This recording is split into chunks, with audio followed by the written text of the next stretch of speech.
আসসালামু আলাইকুম and cooking and লাইফস্টাইলে আপনাদেরকে স্বাগত জানাচ্ছি। আজকে করে দেখাবো খুবই মজাদার পাকন পিঠা। এই পাকন পিঠাটা আপনারা যদি একবার খান এটার স্বাদ কিন্তু ভুলতে পারবেন না। বাইরে থেকে যেমন ক্রিস্পি, ভেতর থেকে তেমনি খুবই রসালো। প্রথমে আমি এখানে 1 লিটার পরিমাণ দুধ নিয়ে নিয়েছি। দুধটাকে কিছুক্ষণ আমি একটু মিডিয়াম হিটে জাল করে নিব। এরপরে যখন এরকম বলক চলে আসবে এর মধ্যে আমি অ্যাড করে দিব সামান্য একটু সাদা তেল বা সয়াবিন তেল। এবারে এই তেলগুলোকে ভালোভাবে দুধের সঙ্গে মিশিয়ে নিব। কাজটা একটু আস্তে আস্তে করতে হবে। চুলার হিটটা কিন্তু মিডিয়াম টু হাই হিটেই রাখতে হবে। এবারে এখানে অ্যাড করে দিব ময়দা। আমি যেহেতু একটু বেশি করে পিঠা বানাবো সেই জন্য ময়দার পরিমাণটা একটু বেশি দিচ্ছি। আপনারা আপনাদের পরিমাণ অনুযায়ী ময়দার পরিমাণটা একটু কম বেশি করে দেবেন।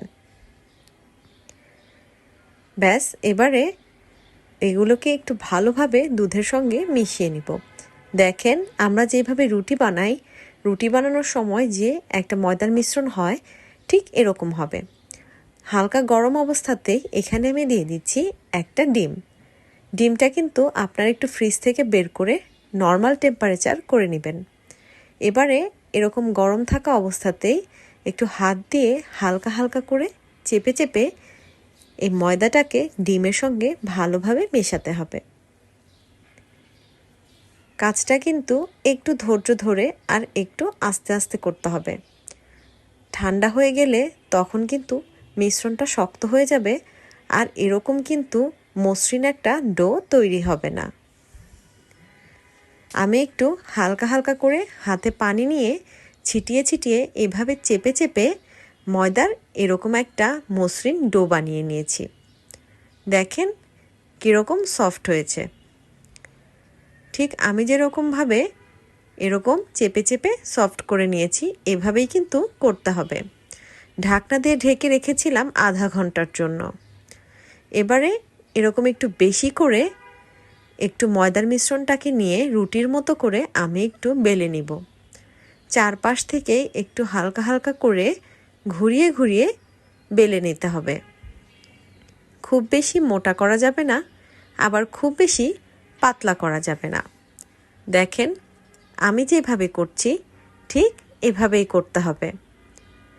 চতুর্দিকে একটু ঘুরিয়ে ঘুরিয়ে নেওয়ার পরে এবারে আমি একটা সূচের সাহায্যে একটু ভালো করে এরকম একটা লম্বা সূচের সাহায্যে দেখেন আমি পিঠাগুলোকে একটু পাতার শেপে কেটে নিচ্ছি, আবার একটা লাভ শেপে কেটে নিয়েছি। এই পিঠাগুলো কিন্তু এই পাতা, লাভ এবং আরও কয়েকটা ডিজাইন কিন্তু করা যায়। তবে আমি আজকে আপনাদেরকে 2 থেকে 3 ধরনের ডিজাইনের পিঠা কেটে দেখাবো। একটু ভালো করে খেয়াল করেন। এভাবে সূচটা দিয়ে চারিপাশে একটু ভালো করে চেপে চেপে ডিজাইনগুলো কেটে নেওয়া হচ্ছে। আর মাঝে মাঝে হালকা একটু সয়াবিন তেল ওপর দিয়ে কিন্তু মাখিয়ে নেওয়া হচ্ছে। এতে করে পিঠার ডিজাইন কাটতে কিন্তু সুবিধা হবে। আজকে আমি যে পিঠাটা করে দেখাচ্ছি এটা কিন্তু কুমিল্লার বিখ্যাত পিঠা। এটা কিন্তু দুধ পাকন পিঠা। খুবই মজাদার, খুবই টেস্টি হয়।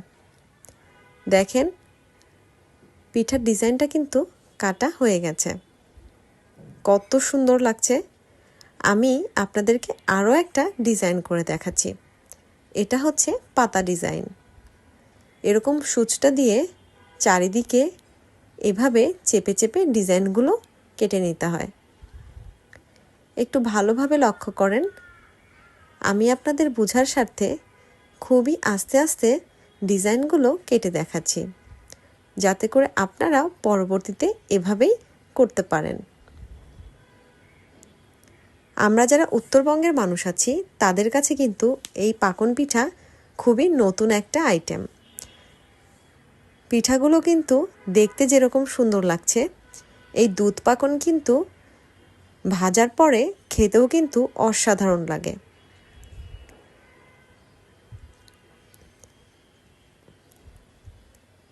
আমি আরও কয়েকটা পিঠা দেখেন কেটে নিচ্ছি। এটা একটু আলাদা ডিজাইন করা হচ্ছে। একটু মাঝখান দিয়ে সূচটাকে একটু ভালো করে চেপে চেপে ভেতরের দিকে দিয়ে টেনে টেনে ওপরের দিকে নিয়ে নেওয়া হচ্ছে।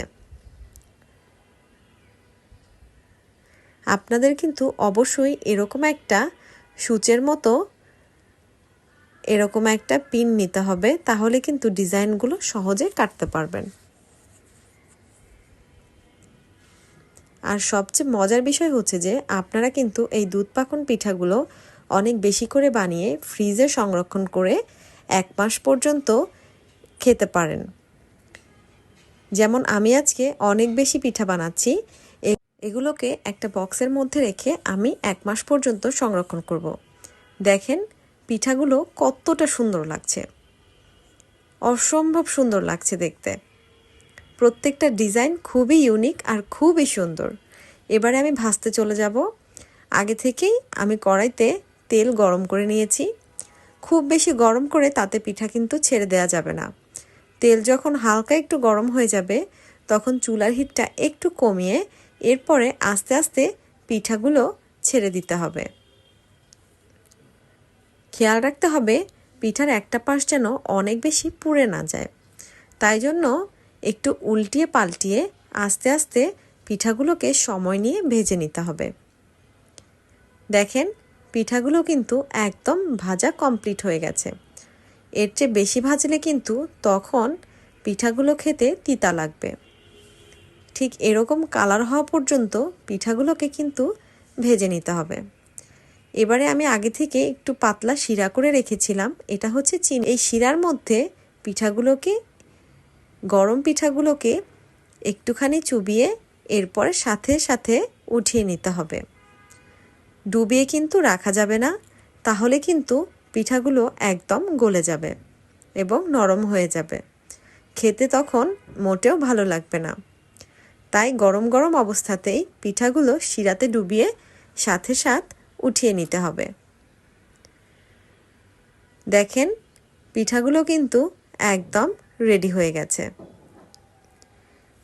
কুমিল্লার বিখ্যাত দুধ পাকন পিঠা।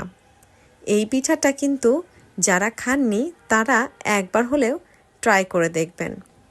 অসম্ভব মজাদার এই পিঠার একটি আইটেম। যেহেতু শীতকাল চলে এসেছে আর শীতকাল মানেই হচ্ছে মজার মজার সব পিঠা খাওয়ার উৎসব।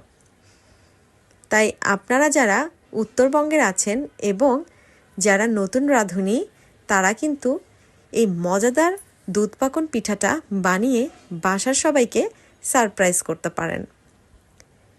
আমি আরও কিছু পিঠা সেমভাবেই ভেজে নিব। আমার কিন্তু সবগুলো পিঠাই প্রায় ভাজা হয়ে গেছে। দেখেন পিঠাগুলোতে কিন্তু খুব বেশি শিরা লেগে থাকবে না। শিরাতে একটুখানি ডুবিয়ে শিরাগুলোকে একটু ঝারিয়ে এরপরে উঠিয়ে নিতে হবে। দেখতে কতটা সুন্দর লাগছে। দেখতে যেমন সুন্দর লাগছে পিঠাগুলো কিন্তু খেতেও অসম্ভব মজাদার। আমি যেহেতু এই পিঠাটা নতুন খেয়েছিলাম তারপর থেকে ফ্যান হয়ে গেছি, তাই জন্যে আপনাদের সাথেও শেয়ার করলাম এই খুবই মজাদার কুমিল্লার বিখ্যাত দুধ পাকন পিঠা। আমি আপনাদেরকে একটু বোঝার সাথে একটা পিঠা ভেঙে দেখাচ্ছি। দেখেন বাইরে থেকে কতটা ক্রিস্পি আর ভেতর থেকে কতটা সফট এবং জুসি। আশা করি এই খুবই মজাদার দুধ পাকন পিঠার রেসিপিটি আপনাদের ভালো লেগেছে। ভালো লাগলে অবশ্যই লাইক কমেন্ট করে এবং আমার চ্যানেলটাকে সাবস্ক্রাইব করে দিবেন। আল্লাহ হাফেজ।